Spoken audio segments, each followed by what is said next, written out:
Hello, welcome all to the new podcast of Redbridge. This is a very relevant topic about good touch, bad touch. Concerns most of the parents as well as the children, right from grade 1 till the seniors. We have our expert, Ms. Aisha Singh. She is a director of Creative Kids and an inspirator, motivator, a speaker, and she's passionate about personal transformation and community development.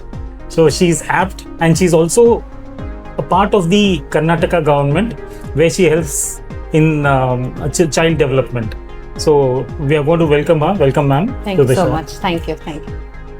How should parents broach the subject of good touch and bad touch? Maybe we will call it safe touch and unsafe touch. Yes. And when should they start? What is the right time to start? I think the first thing is about educating children how they are feeling. For example, there might be a relative who has come home and the relative is hugging the child like a toothpaste, squeezing like a toothpaste, and the child is feeling uncomfortable, but the parents are not even able to say anything, and they think it's just a common.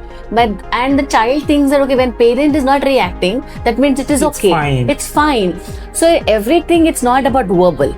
So we always say that, whenever we talk about safe touch and unsafe touch, we usually show the pictures and we say, cheeks are the places where someone can touch, it's okay, and someone is touching your chest, it's not okay. So we show them it verbally, but when we talk about it, non-verbal matters a lot. When the child is looking at the parent, when someone is hugging and the parent is not saying anything, the child has already wired in the brain that it is okay. It's fine. Imagine the same thing is happening when the parent is not there. Okay, when the adult observation is not there and the child is already wired, though it means like the trust has been instilled in the child's brain. Okay. So non-verbally lot of things happen. So I always say parents talk about the expressions, make them understand not only about the parts of the body, make them feel emotions. How are they feeling? When someone is squeezing his cheek, you're not feeling comfortable, right? So then let the child say, I'm not feeling comfortable. Or you can stop an adult and say, he doesn't like to be touched. That kind of an interference would make more difference for the parents. Don't go only for the verbal conversation. Talk about non-verbal conversations. Talk about the emotions, because that's where the wiring starts. So parents have to set the boundary. Absolutely. So we children see and they do. Right? It's not necessary what the parents say they do. They always see and do it. Correct. So let's do that in a different way. Okay. So children have to be told that head, face, back is fine. Yes. But the bottoms or the chest is not fine. Absolutely. So there are no-go boundaries. Yes. So we say we have a golden rules because it's your body.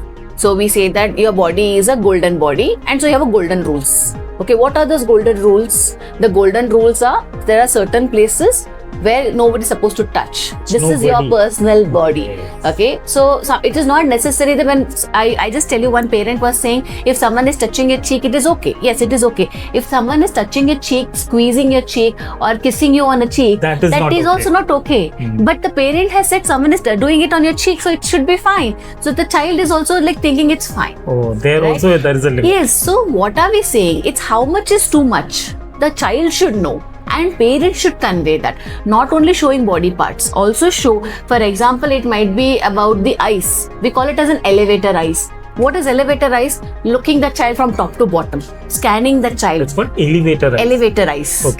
Okay. So it is like the child is feeling uncomfortable, but the child doesn't know. The child is thinking the child is not paying attention to the eye. Right? So where is the kind of an attention for the child? And the same thing, elevator eyes is done by the adult.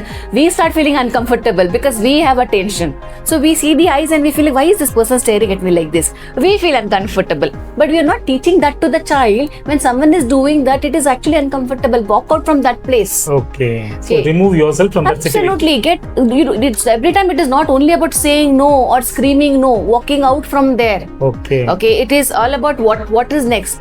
We are talking about prevention. Prevention is like, as you said, we are going to teach good touch, bad touch. We are going to say safe zones, unsafe zones, all that to the child.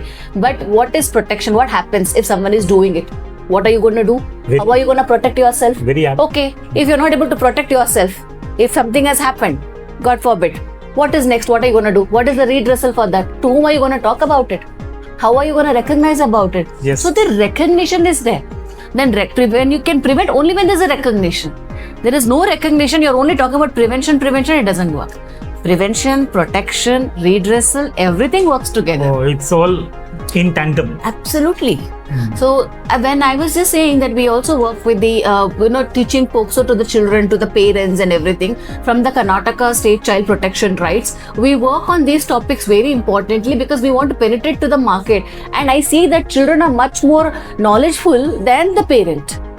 Okay, so now I'll give you an example of in school. So in a school, we went and we educated the child, and then the teachers were also there. We educated teachers also, but there was a first child who recognized this activity which was happening at the neighbor's place. Oh, that's Okay, nice. and the neighbor's child was also coming to the same school. Okay. So the child reported, saying, "I saw this, I witnessed this." So you can see when you're trying about awareness, it is not only penetrating, it is reinforcing. Oh. You're making the child aware. Okay. Okay, when they play games, they know, even in my night also they know what they're playing games, right? That's the reinforcing. That is the reinforcement we need to bring in the awareness. Beautiful.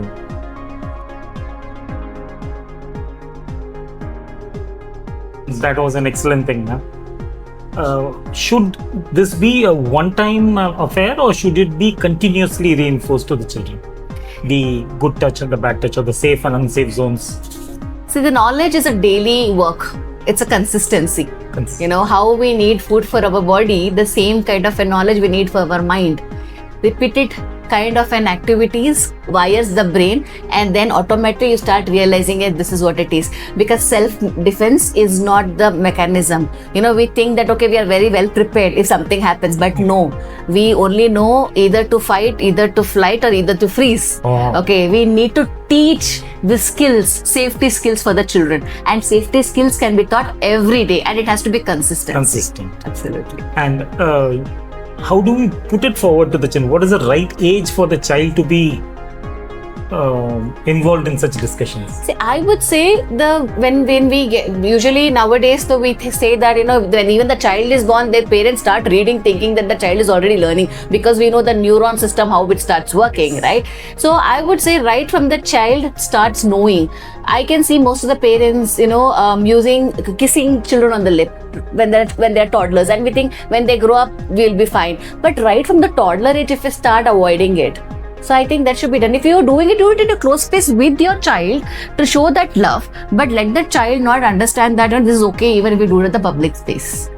Okay, so the kind of in drawing the lines matters a lot. So right from the toddler age, we need to do it. Right from the toddler. Yes, absolutely. So there's no fixed time. There's not at all a The fixed sooner time. you start, the better. Much, much better.